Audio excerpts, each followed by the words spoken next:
Hi, I'm Candace. I'm the founder of Sufficient Grace Social Services, where our mission is to create awareness for the prevention of child molestation, child sexual abuse, child abuse and neglect, help children to gain confidence and to find their voice, and also to help find healing from past sexual abuse and other childhood traumas through Christ.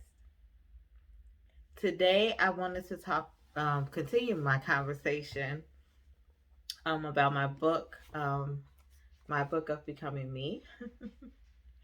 um, I have really, well, I know last week was kind of um, sad, to say the least, and um, I just have to say, a lot of my book is sad.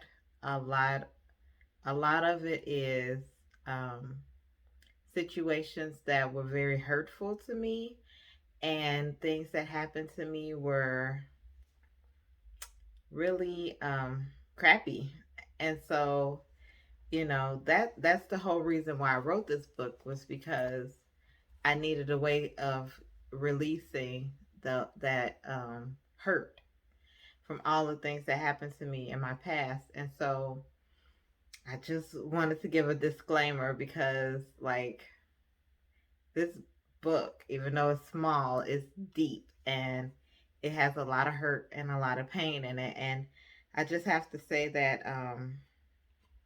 this next chapter, chapter 3, that I will be reviewing today, is another really, really, really sad chapter in my life.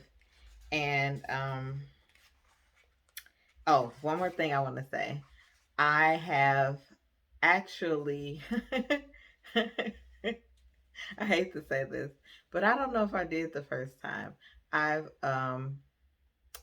reviewed the book and, like, corrected the typos and all of that. So, and I actually reissued it on Amazon. So that's done. Because I'm like, oh my gosh. It was like, it was a lot of typos. It was a lot of misspellings and things. So hopefully it's a better read now. But anyway, um, this chapter is called A Very Rough Patch. It's chapter 3. And of course, I'm going to, after I read, let me see how many pages it is. It's like 3 pages. After I read, I'm going to give my comments and kind of update anything. And as I'm reading through it, if I have anything I feel like I need to update, I will do it then. So I'm going to just start reading. This is my old version of the book, by the way. So yeah, I'm going to try to do my best through the typos. But all right, so for many years, I went through a rough patch in my life until one day something changed. My parents got divorced. I was graduating from 8th grade. My mom was graduating from college. She had received an RN BSN with honors. My mom's years of going to school had finally paid off. She finished school, started working, divorced my dad, and we moved out into my mom's house she had bought. It seemed like this was all happening at once, and it literally happened just like that. I was relieved that the arguing would finally stop between my parents, but I was sad because my family was not all under the same roof anymore. At this time, I was about 14. So I don't know if I had mentioned this before, but, like, from the time I was really young, all the way up until my mom graduated, she was going to school off and on. She would work and go to school. And I just remember for years and years and years, she was in school and she had finally finished. like, um, yeah, she finally got the nursing degree that she wanted since she was a little girl. And she was so happy. And I was so happy for her because her work had finally paid off, you know, and I knew my parents was getting divorced. Like, let's see, um, a little bit before then. I think all of eighth grade, maybe seventh grade. My parents were not sleeping in the same room. They weren't getting along. My dad was on the couch, and you know, they was talking about getting divorced. So it wasn't like the divorce was a shock, but how we left was a shock to me. I don't know if it was a shock to anyone else, but my mom had a house that she was remodeling and getting ready. And it was like one day the house was ready, the divorce was final. And well, the divorce had been final for a while, I guess, and we were still living in the house together, that I grew up in. And because I had never moved, my whole life was in one house. And so, you know, I was graduated eighth grade.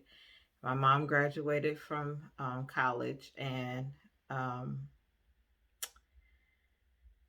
it was about July or August or June. It could have been June. I don't know. It was sometime in the summer.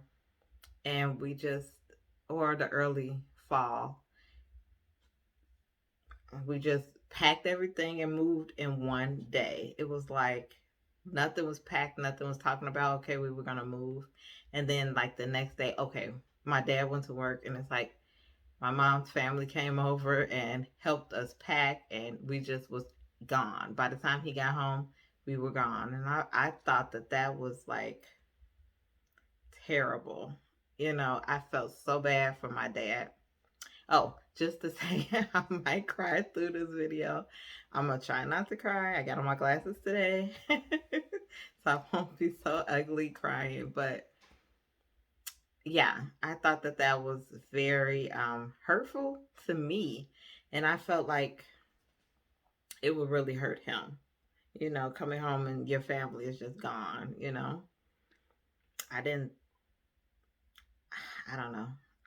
I just thought that that was kind of strange and mean. But yeah, when I was 14, my whole life changed. I was in high school. We lived in a new house, and I only saw my dad on the weekends. We did not go to my aunt's house as much anymore because my mom let us stay home by ourselves. My mother now worked in the hospital overnight. She would leave for work when we were going to sleep at night, and she would come home when we were on our way. Oh my gosh, I spelled morning wrong. To school in the morning. Hopefully that's fixed. Sometimes she would work double shifts, and we would not see her until we got home from school. The neighborhood we lived in was a lot better than the one we had moved from, so we were able to go outside and hang out with our friends. As I said, although we did not go to my aunt's house that often anymore, my uncle now came to our new house. So the abuse continued. The new house, we were At the new house, we were there alone all the time because my mom worked a lot. My brother, sister, and I basically did our own thing. The house my mom bought was a beautiful fixer upper, and it needed a lot of work. My uncle, which was my abuser, worked on the house for my mom, so he was basically there all the time. He would have me go on runs to the store with him so that he could abuse me. At this time, I was so depressed that I was having panic attacks all the time from the stress of keeping that big secret and the sadness of the divorce. I worried excessively. In high school, bullying was more terrible than grammar school. Yes, it was. I tell you the truth. The only thing that got me through that time was my love for Prince music. Hey. I still love Prince, by the way. I love him. Anyway, I could just write a whole book on my love for that man, his music. But that is a different story for a different time. Yeah, I wrote this after he had died. All of my life, I admire Prince. Yeah, I wrote this a year after he died. And, oh, gosh, I had never really, just a side note, when Prince died, and I was just talking about this in my at my internship site with my site supervisor, who is also a Prince fan, and we were talking about Prince and how he died and everything. And I around that time, it was such a weird time that everything that was going on with him, and I it was like unbelievable to me. And I've never really, after he died, I saw it on the news. Some of my family members contacted me and told me, did you hear? And I was like, yeah, yeah, I heard. Yeah, he died. Wow. And that was it. Like, I never cried. I never felt like, oh my gosh, I stopped listening to his music. I couldn't listen to any Prince song. I couldn't, on the radio, I couldn't hear anything that he made. I couldn't do it. It was like, I don't know. It was such a weird way of grieving. And this was for years. I could not talk about Prince. I could not think about him. It was just like, okay, he's gone, and it was, I don't know. But eventually, like within the last couple of years, I say even this last year or two, I've come to be able to listen to his music and watch his videos. I still can't watch his movies yet, like Under the Cherry Moon. That was my movie, like seriously. But I can't right now, maybe in the future. Who knows? But anyway, I'm gonna move on. Anyone that knows me knows that I was a super fan. I just wanted two things, and I had the chance to do both of them before he died. First, him, I wanted to see him perform live, which I got to see. And second, I wanted him to know how much his music meant to me. I just thank God that I was able to do both. So, anyway, back to my story. Yes, Prince music was the only solace for many years. I just felt like he understood me, like he was singing songs about my life. His music, especially, helped me throughout the most difficult part of my life, watching my mom get sicker and sicker and then passing away.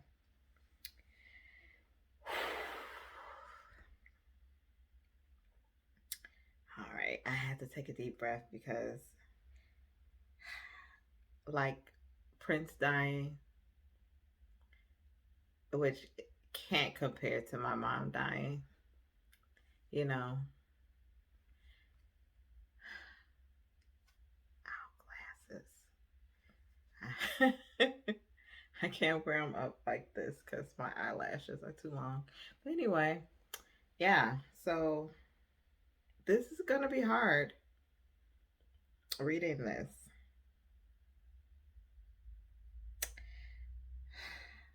I really, because I'm the type of person, I'm a visual person. And I'll just say, I don't know if I'm going to get through this chapter today because I just don't know.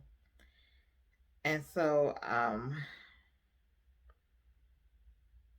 almost don't want to read this book because after, I'm just saying, when I was reviewing it yesterday and going through all of the typos and misspellings and everything, and I was going through the chapters one by one, and I was reading them. I'm like, oh man, I don't want to relive this stuff. I don't want to go through this stuff because I'm such an emotional person, and I'm such the type of person that I feel things so deeply. And it's like, do I want to open that up? Do I want to go there? Yeah, especially after last week with the whole crying fest. It was hard. And so I'm like, this is the reason why I wrote this and never touched it again for years, for a couple of years. And that's the reason why I really don't advertise it at all. Because if people read it, then they will have questions. And I really don't want to talk about this book. Everything in here is so tragic and just so hurtful and just so sad. And it's like, man, is this really my life? Is it really this bad? You know? Gosh. Okay, so I'm going to try to get through this.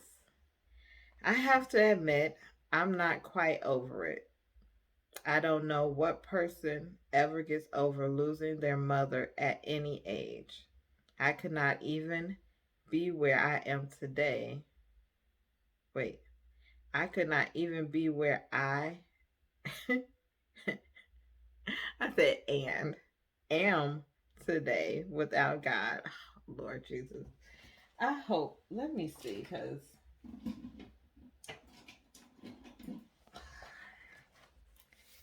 Candace, hopefully I changed that part. Typos. Anyway, without God and His Holy Spirit still doing a work in me over that subject. And you know what? A lot of this I might have, t- um, speak typing. So yeah, always proofread your work. Okay. Moral of the story. So, I believe that this is a very pivotal part of my life story. So I will very briefly tell my observations of what happened. As I mentioned previously, my mom worked constantly at her new job. Oh, I'm getting dizzy. Okay. I'm gonna try. I'm gonna try to do this. She primarily worked overnight, but often she worked double shifts, and sometimes she even worked 24-hour shifts. She seemed to never be home. Around this time, I had gotten so depressed that my mom started taking me to see a therapist who put me on medication. Yeah. I had become so numb, I started to mutilate myself just to feel something. Yeah. I did not care about life anymore. In my opinion, I really felt like my mom knew I was being abused and she wanted me to tell the therapist, but I would not. That's true.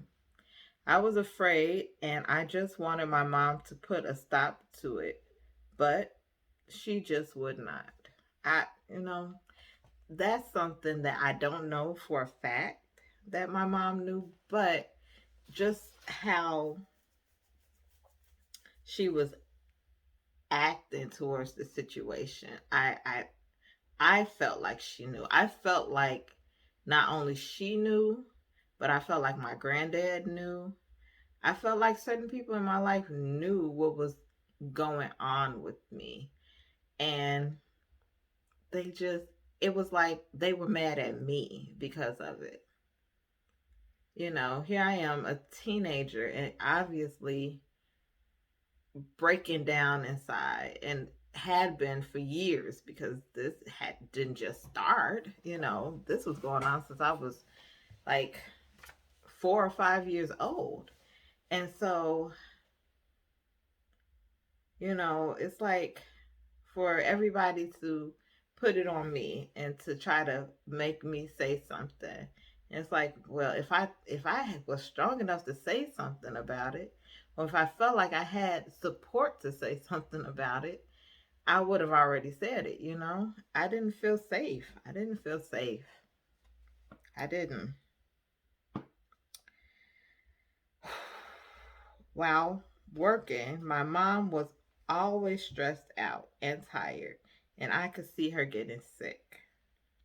Her back hurt, her head hurt all the time, and she would take ibuprofen every day, like all the time. But she would not stop working so much. She said it was to give us a better life, but all we needed was for her to be there. It affected me deeply, but I tried not to let her working all the time make me feel so sad. I tried, but I worried every day. I worried every day. One day, everyone in the house got sick with the flu, and all of us got better except for my mom. It was around Valentine's Day, and I was a sophomore in high school.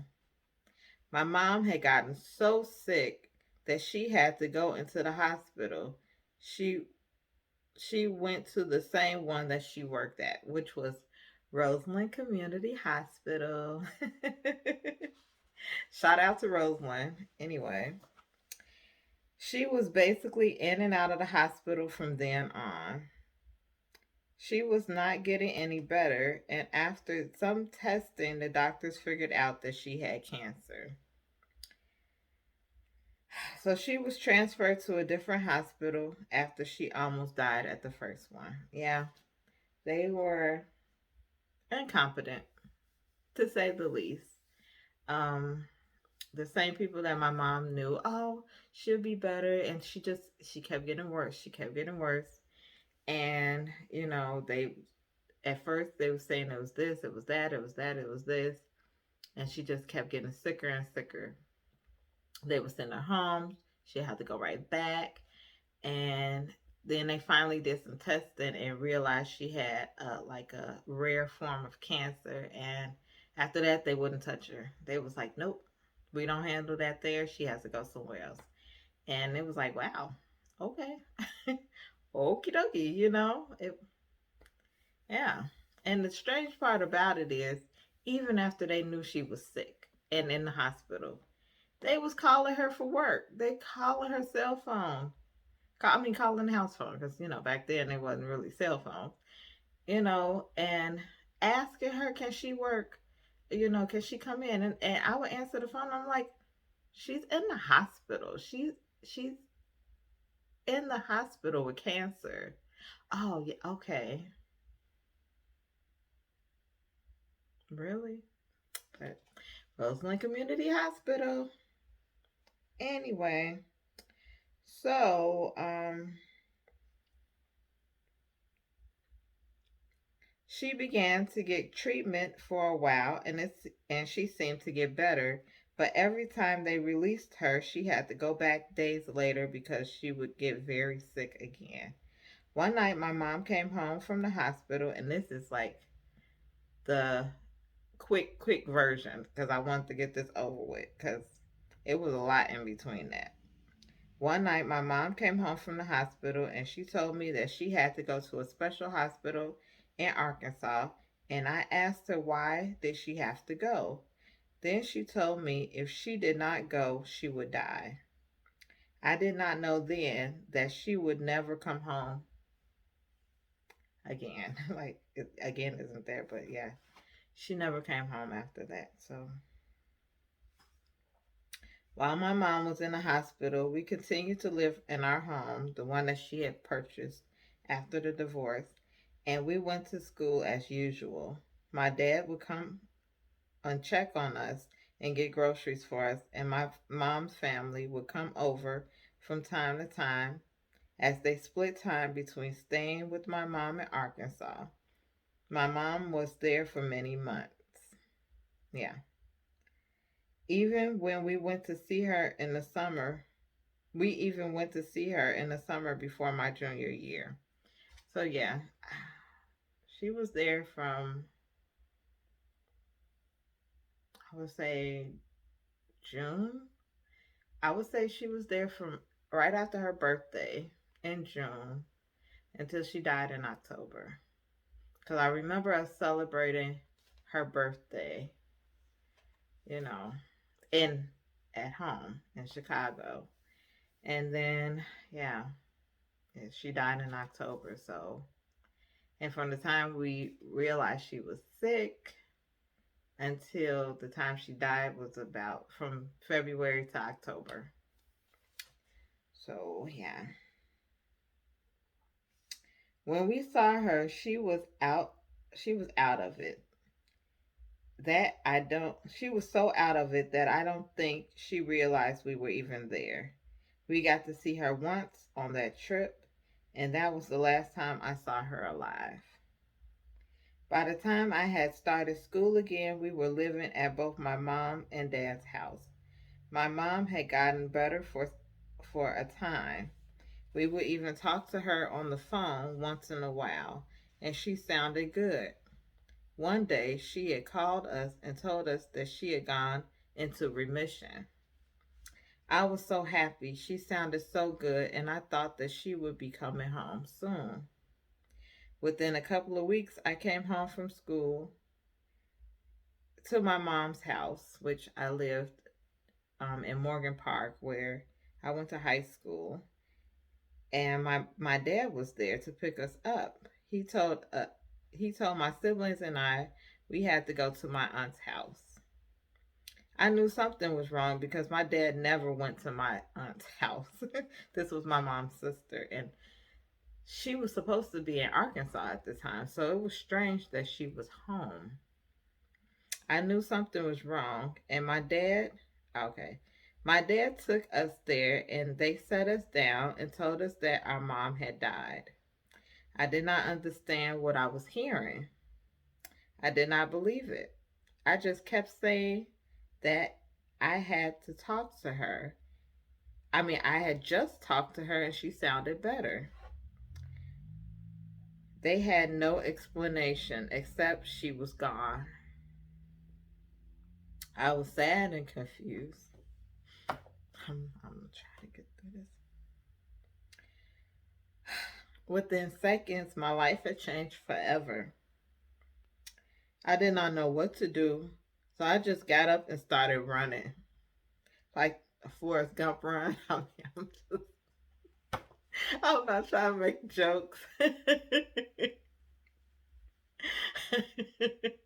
But I just left. Like, I was like, I'm not dealing with this. I don't care. They're trying to sit me down. Just sit down, Candace. I'm like, no, I'm not sitting down. Y'all just told me my mom died. Forget this. I'm leaving. I just got up, left. I walked out, and I'm just running down the middle of the street. Like, just straight gone. Truthfully, I was hoping I would get hit. Like, I was just out of it. Like, mentally, I wasn't there anymore. I was not.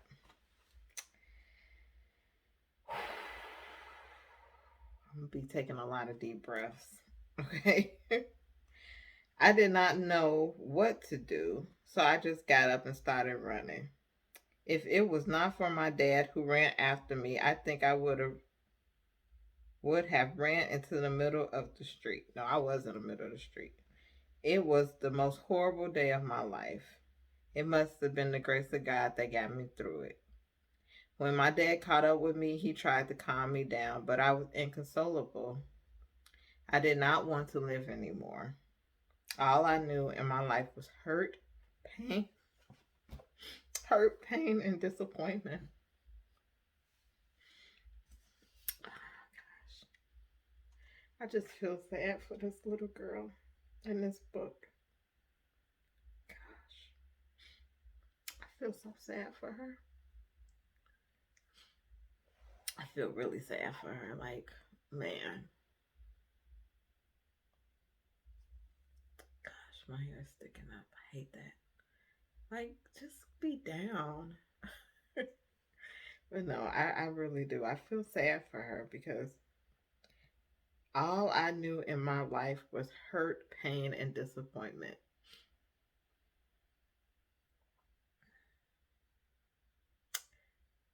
And the truth. I mean, that, whew, gosh, y'all, a lot of stuff I put in this book ain't half of the stuff I've been through. Not half. This book could have been twice as big. I mean, stuff I went through just with my family talking about me, saying all kind of stuff, and I just had to sit there and take it. Like they was saying all kind of things about me on both sides of my family. Like it wasn't just my mom's side or my dad's side. It was like literally like aunts and uncles, my own dad, even my mom, before she died. People just saying things about me that wasn't true. Like I was promiscuous, I was going around having sex with different guys. The only person I was sexual with was the person that was molesting me. For anybody that wanted to know, I mean, when I grew up, after I turned 18, yeah, well, I was out there. But when I was a kid, no, it was like I wasn't like that. But everybody just assumed that I was, and I don't know why, you know. I don't know. But they would say things about me. They would make comments about me. They would say things to my face. I would overhear people talking about me, saying things, or my dad would tell me this is what such and such said about me, or and it was like, I'm a child. How are you all talking about me like that? And I'm a child, I'm like 14, 15, 16 years old. Y'all talking about me like I'm a prostitute on the street. It's like, really? But okay. So, where was I? Am I gonna get through this? Yeah, it's only one more page. All right. After this happened, my life got so much worse. It all just seemed like a bad dream. From the time my mom got sick until the time she passed away was about 9 months. We eventually moved back in with my dad. I say that my life got worse because at that time I was not an easy person to get along with. Yeah, to say the least. Okay.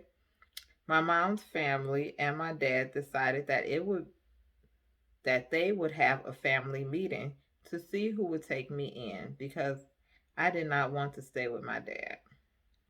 I didn't want to stay with my dad because of, like I just mentioned, like certain family members was like spreading rumors about me. And I didn't want to be a part of that. It was like my mom just died and you all talking about, oh, I'm going around with this guy and this guy. Like I had gotten sick. Like my mom just died. I was depressed. Like I was having anxiety attacks all the time. Sick. I'm talking physically ill. My dad takes me to the doctor. Oh, she needs a pregnancy test. I'm like, why do I need a pregnancy test? To this point, I had never had sex, ever. I was being molested, but it was not intercourse, like, And I'm thinking to myself, why? Why? I couldn't understand it. It was like, to this day, I can't even express how disappointed I was in the adults in my life because they was letting me down one after one, letting me down, letting me down. It was horrible. Existence was horrible. It was bad. You know, Okay, so I did want to live with my dad. Everyone decided that I should go live at my aunt's house, the one that was married to the abuser. But of course, no one knew, or so I thought at that time. Within a couple of days, I was moving in. Oh gosh, I spelled moving wrong. Man, it's a struggle, y'all. I had just moved my stuff there and I was still feeling sad when I overheard my aunt talking on the phone to my grandfather, who was my mom's dad, discussing what they were going to do to our family cat that was still living at my mom's house. The cat was about 10 years old, and they were talking about just taking her to the animal shelter. When I heard this, I just lost it. We had her for about 10 years. Sasha, I remember Sasha. They still took her, by the way. But anyway, I was talking to my daughter about this the other day, and she, I was telling her about how when my mom died, I was telling her about the stuff at my mom's house, like before when we moved into our house. And she was like, "Well, what happened to the stuff?" And I was like, "Well, when my mom died, her siblings just took all the stuff. They divided all of my mom's stuff between them. Some people got this, some people got that. We didn't get anything from my mom's house." And and she looked at me like I was crazy. And she was like, "But why?" And I said, the only thing I can come up with was I don't think they wanted my dad to have my mom's stuff. She was like, "Okay." And I was like, and it was to the point where my uncle just recently, within the last 5 years or so, 5, 6, 7 years, had containers of stuff or boxes of stuff of my mom's. And he was saying, "Well, we didn't think that you all would keep up with this stuff." It was like pictures and stuff that was our family, my siblings, my mom and dad pictures, and and different things, and they were holding it for us, and we were grown with kids, and he decided to give it back to us. It was like a very strange situation, very strange, very strange. You know, I don't know. I don't think people should be treated like that, but you know, what can I say? I was a child. But anyway, yeah, they just gave away our animals, and it was like our whole life had just changed and they did not even care. When I tell you, I would not wish people treating my worst enemy, which I have no enemies. I wouldn't wish people treating my worst enemy like that. I wouldn't. That's how bad they handled that situation. And I don't know if I put this in there. I think I did. So let me just read on. All right. So I lost I just lost it. I had just lost my mom. We had we had to move, and now we were losing our cat.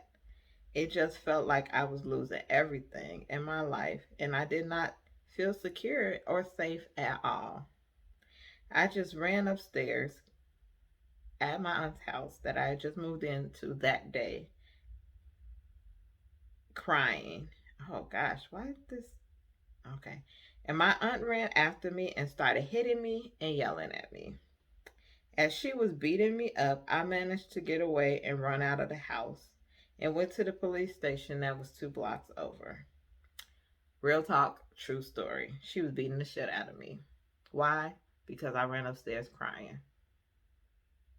And I guess because she didn't know how to handle her her sadness.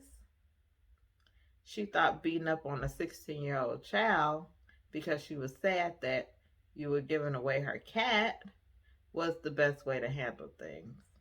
Nobody ever discussed it with us. If they would have said, you know, do you think that your dad would want the cat to stay over there?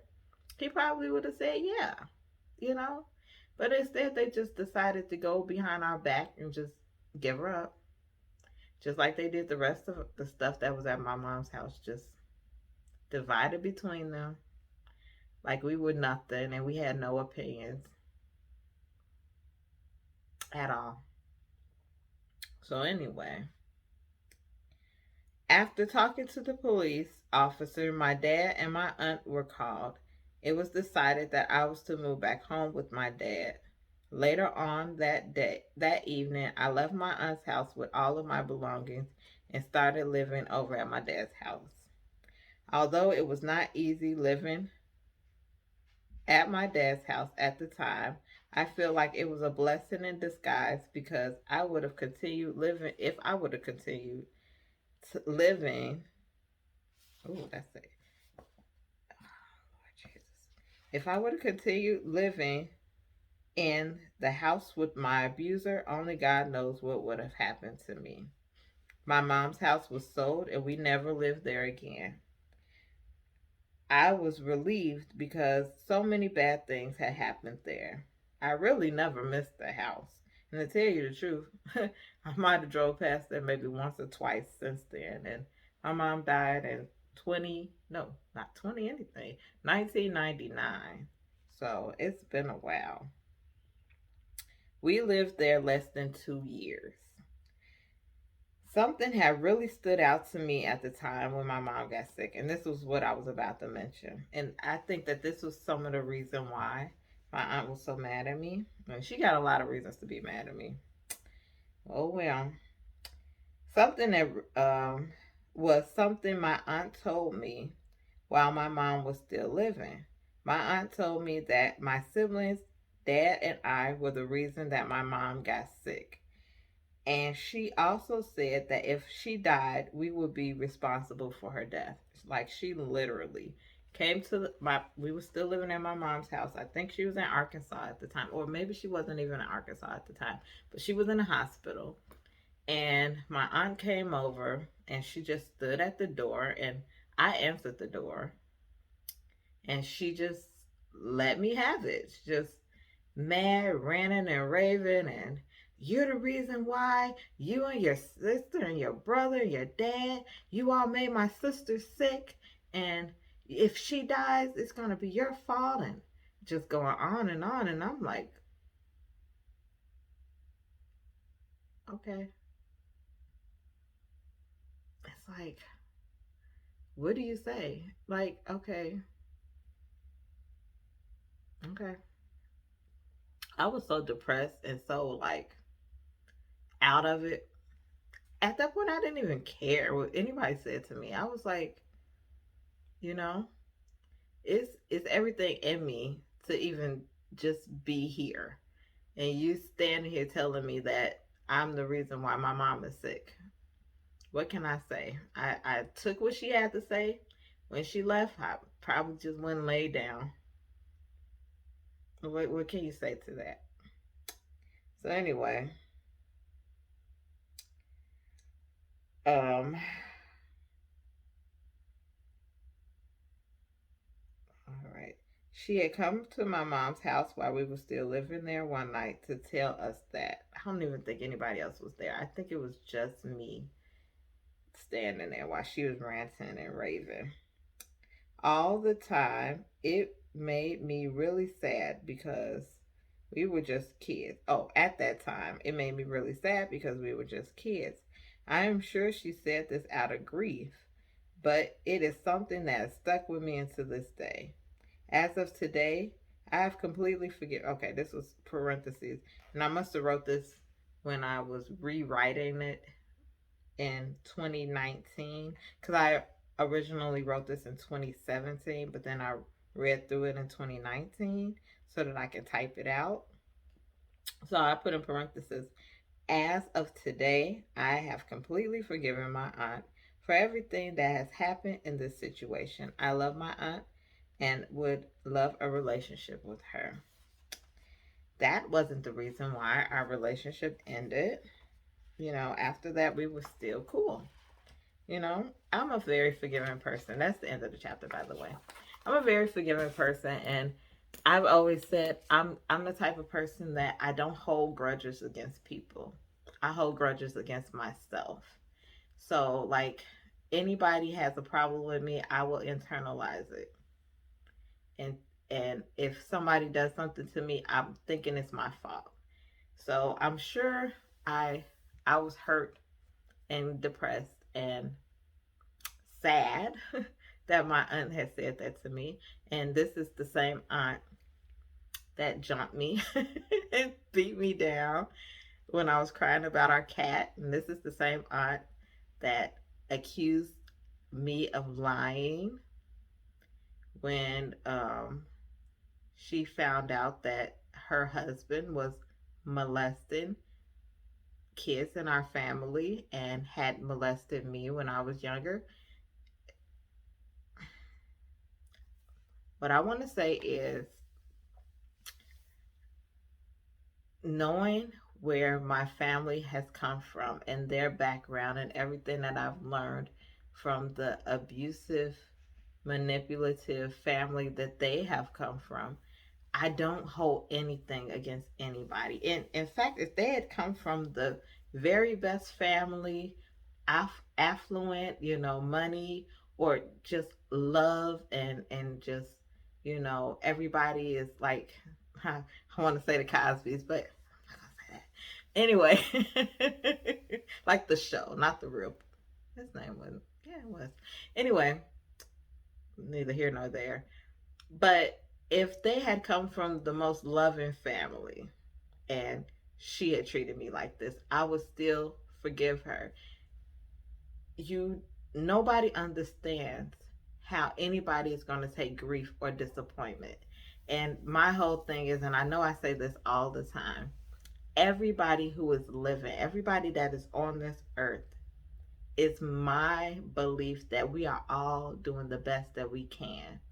So it's like, why hate, or why be mad at, or why hold a grudge against someone? I don't hold any grudges. I love everybody. I support everybody. I'm happy. I'm genuinely happy for everybody. And so I love my aunt. I will, as far as today, we speak when we see each other. We hug when we see each other. We aren't as close as we used to be, but I love her, and I would love a relationship with her, and I would love a relationship with all my aunts and uncles, and I have no grudges. And if even if they don't believe me, even if they don't like what I have to say, I have I have no problems, none at all, against anybody on this earth. I have no time in my life to be sitting around hating people. I just don't. And so with that, I would like to end this like I always do. If you are a child, or if you know of a child who is being, currently being, or has been sexually abused or any type of abuse, I urge you to please call your local law enforcement agency, 911, or 1-800-4-CHILD, which is the National Child Abuse Hotline. And if you are an adult who has been sexually abused, or neglected or abused as a child, or if you currently being abused now, um, I beg of you to please contact someone who can help you. If you're being abused now, I urge you to contact your local law enforcement agency. But if you were abused as a child, I want you to get your story out, because I have to tell you, since I wrote this book, even though it's so deep and so sad, it's out. I have to keep telling myself that it's not a secret anymore. This is on Amazon for anybody to read, and it's like they'll see that I can't spell. But it's out there. It's out there for anybody to read. And the worst part of hurt is keeping it a secret, keeping it to yourself, because then it eats you on the inside. And that is the worst thing that can happen, because it will cause sickness in your body, because we're not able to handle that kind of sadness and grief all the time. We have to have a release, some type of release, and talking it out, talking to somebody that you trust, that you know is not going to take your information and spread it to others, somebody that can give you great advice, or somebody that can just be a listening ear. Anybody in your life that you can find like that, or um, if there's no one in your life personally, um, finding a good counselor or a good therapist to talk to, or even someone to speak to at your church. Maybe your pastor or a pastor's assistant, or somebody in the church that can give you any kind of spiritual guidance, or just be there for you while you get all of these things out. And I just urge you to find somebody in your life like that, because we all need somebody in our life like that. And with that, I want to thank you for taking a little time to listen to my story, chapter 3, which is, I forgot the name of it already. I think I remember. A very rough patch. And I will see you again next time. Be blessed.